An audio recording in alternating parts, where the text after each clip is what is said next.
Vos que estás escuchando, sí vos, ¿sabes algo que la mayoría no quiere aceptar? Hay gente que vive cosas que no puede contar en voz alta. Y cuando lo intentan, la familia no cree, los amigos se ríen y los médicos ni saben por dónde empezar.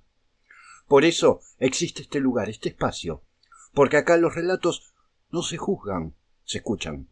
Todas las semanas me llegan mensajes, audios, fotos, testimonios. Gente que no conoce mi cara, pero confía su miedo en mi voz. Y hoy, como cada mes, abro la puerta para compartir 3 casos reales del auditorio. Historias que vienen cargadas de trabajo, de presencias, de advertencias. Historias que, según ellos, todavía no terminaron. Bienvenido a Casos de Brujerías, los casos del auditorio. Empecemos.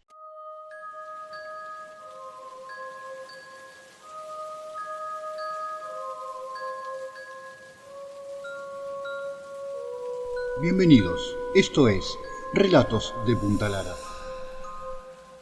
Este relato me lo mandó un oyente de Arturo Seguí. Me dijo que no lo cuenta para asustar a nadie, sino para que la gente entienda que los animales ven cosas que nosotros no podemos.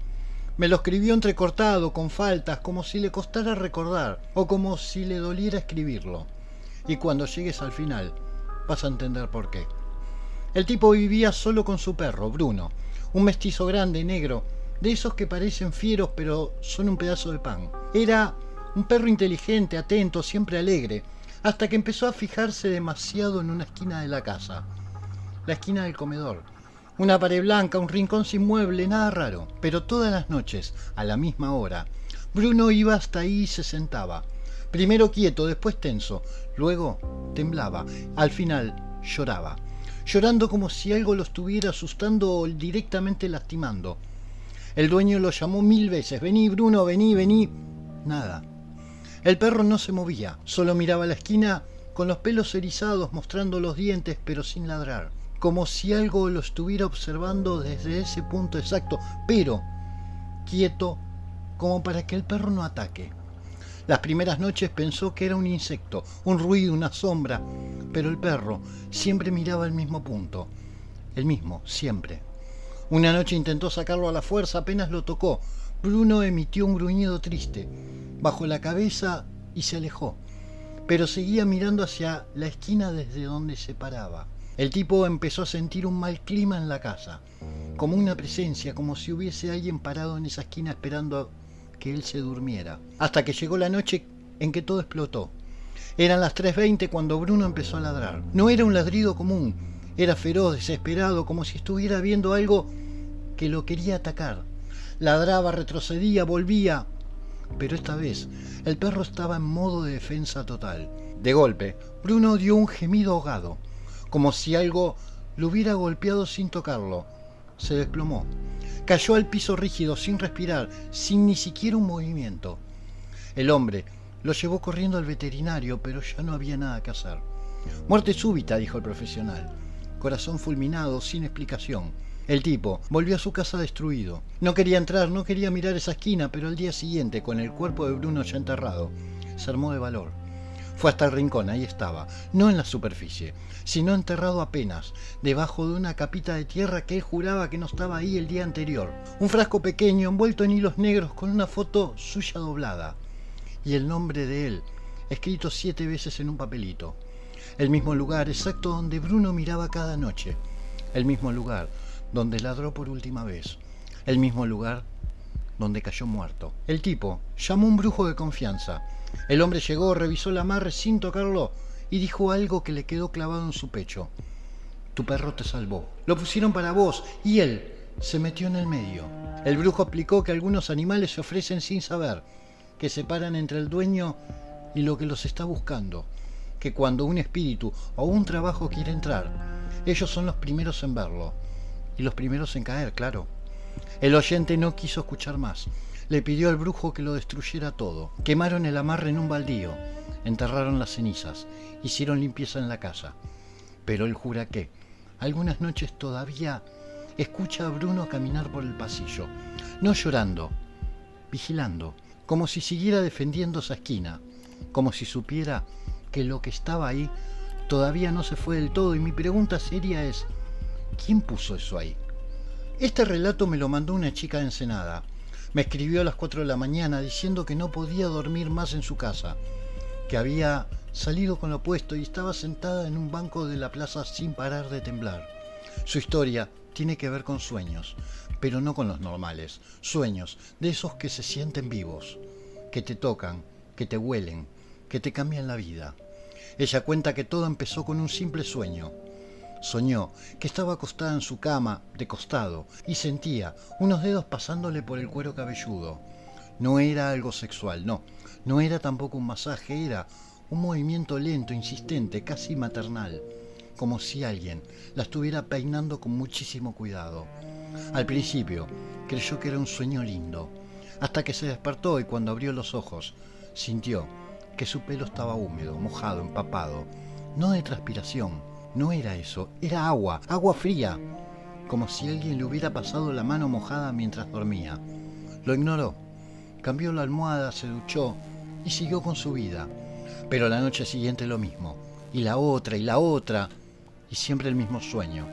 Ella, acostada sin poder moverse mientras una mujer, no podía verla bien, solo su silueta, se inclinaba sobre ella y la peinaba con los dedos. Agua cayendo, gotas resbalando por la nuca y ese olor a humedad vieja, como ropa mojada guardada meses en un bolso. Al cuarto día, el sueño se intensificó. Esta vez sintió los dedos más fríos, más largos, como si tuvieran uñas, y mientras la mujer la peinaba, escuchaba el sonido del agua cayendo. Pero no había ducha, no había lluvia, no había nada. La chica se despertó sobresaltada y esta vez no solo tenía el pelo mojado, la almohada estaba chorreando, literalmente, como si lo hubieran sumergido en un balde.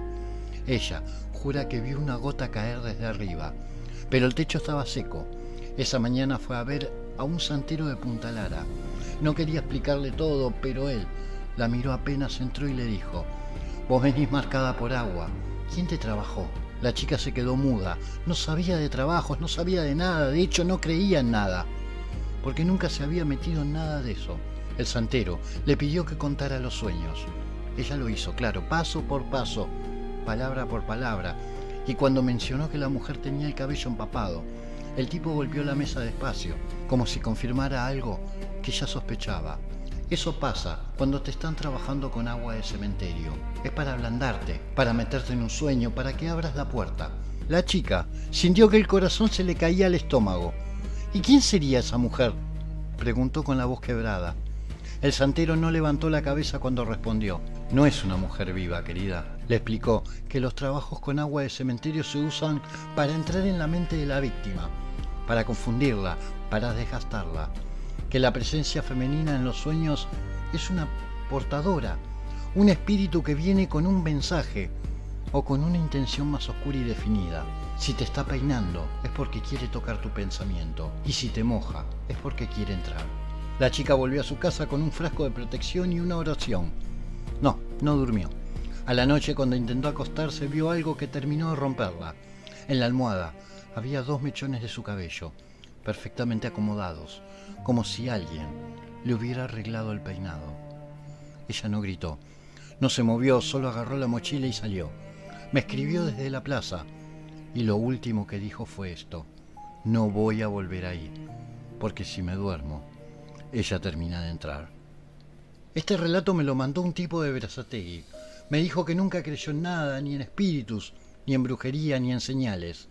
Que él era de los que se reía cuando le hablaban de cosas raras, pero después de heredar un crucifijo viejo, de esos que parecen inocentes, pero tienen un aura pesada, la risa se le borró para siempre. El crucifijo había sido de su abuelo, un hombre duro, de esos que nunca lloran, que toman vino avinagrado y que hablan poco. El crucifijo estaba colgado en su cuarto, arriba de la cama, desde antes de que él naciera. Cuando el abuelo murió, la familia se peleó por muebles, plata, papeles, pero el crucifijo nadie lo quiso, entonces se lo agarró, sin pensar, solo para tener algo del viejo. La primera noche lo colgó en la pared del dormitorio, a la altura del respaldo. A las 3 de la mañana se despertó sobresaltado, no sabía por qué, hasta que escuchó algo, un sonido fino, ahogado, como un gemido, como un hilo de voz, atravesando en la oscuridad. Se quedó quieto, los ojos abiertos, tratando de entender. Y ahí lo escuchó otra vez, un grito muy suave, muy corto. Venía del crucifijo. Él se levantó como un resorte, prendió la luz, miró alrededor, pero no había nada raro. El crucifijo estaba quieto, inmóvil, tal y como tendría que estar. Pensó que estaba soñando y se volvió a dormir. Pero a la noche siguiente pasó otra vez, a la misma hora, a las 3 clavadas. Pero esta vez no fue un gemido, fue un grito como de alguien sufriendo, un grito que duró apenas un segundo o tal vez menos, pero le heló la sangre. Al otro día llamó a su pareja, le contó y ella, por supuesto, ¿qué va a hacer? Se rió. Dijo que debía estar estresado, que seguro eran ruidos de la madera, del viento, del cuerpo durmiendo. Esa noche ella se quedó a dormir. A las 3 en punto el grito volvió. Ella se incorporó de golpe, blanca, temblando, mirándolo, con los ojos abiertos como platos. ¿Escuchaste eso?, dijo él. Ella no pudo hablar, solo señaló el crucifijo. Los dos se quedaron mirando el objeto como si fuera un animal vivo. El grito no volvió esa noche, pero el ambiente cambió, sí. El cuarto se llenó de un olor raro, como humedad, caliente con mezcla de metal. Algo que no tenía sentido. Decidieron bajarlo cuando lo sacaron de la pared. La madera estaba tibia a caliente, como si hubiese estado al sol, y la figura del Cristo, en el medio, tenía la pintura corrida en los ojos, como si hubiera llorado. No sabían qué hacer. Lo guardaron en un cajón, pero a las 3 de la mañana el grito se escuchó igual. Desde adentro del cajón, sí, ahí se asustaron de verdad. Llamaron a una curandera de Ranelagh. La mujer entró a la casa, olió el ambiente y dijo: acá hay un alma atrapada, y ese crucifijo no la sostiene, la encierra. La curandera le explicó que a veces, cuando alguien muere con dolor o con mucha culpa, algunos objetos pueden retener parte de esa energía, y que si el alma no acepta su muerte, grita, literalmente. Les dijo que la única forma era romper el objeto y quemarlo para liberar lo que estaba dentro. Esa noche prendieron un fuego en el fondo de la casa. Pusieron el crucifijo sobre una lata. La curandera echó alcohol y algo de sal. Él prendió el fósforo y ahí pasó lo último. Apenas el crucifijo tocó la llama, se escuchó un grito tan fuerte que parecía venir de debajo de la tierra. Un grito humano, largo, agónico. La pareja salió corriendo, la curandera no. Ella se quedó ahí hasta que el fuego consumió todo. El olor que quedó después no era olor a madera quemada. Era olor a azufre puro, denso, pegado a las paredes. 3 días enteros, ese olor no se fue. Y el tipo asegura que, aunque el grito nunca volvió a sonar, cada vez que pasa por el cuarto donde estuvo colgado el crucifijo, siente una presión en el pecho, como si algo hubiera salido, pero algo también se hubiera quedado. Buenas noches.